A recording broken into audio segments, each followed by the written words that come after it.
कराची में rain emergency नाफिज, municipal services को हाई अलर्ट रहने का हुक्म। मेयर कराची मुर्तज़ा वहाब ने कहा कि महकमा मौसमियात की पेशगोई के बाद इमरजेंसी नाफिज की गई।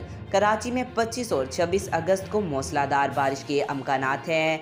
मेयर कराची मुर्तज़ा वहाब ने कहा कि बल्दिया उज़्मा कराची की म्यूनसिपल सर्विस को हाई अलर्ट रहने की हदायत कर दी गई है। उन्होंने कहा कि शहर में मुमकिन बारिशों से निपटने के लिए बल्दिया उज़्मा के तमाम स्टाफ की छुट्टी मनसूख कर दी गई है।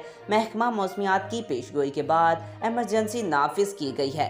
ख्याल रहे चीफ मेट्रोलॉजिस्ट सरदार सरफराज ने बताया कि नया सिस्टम पूरे सिंध को लपेट में लेगा, जिसके सबब 27 और 28 अगस्त को शहर कायद में तेज़ बारिशों का अमकान है।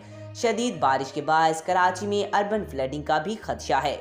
महकमा मौसमियात ने बताया कि 25 और 29 अगस्त के दौरान कराची, हैदराबाद, ठट्ठा, बदीन और थरपाकर में तेज़ हवाओं के झक्कड़ चलने और गरज चमक के साथ बारिश का अमकान है।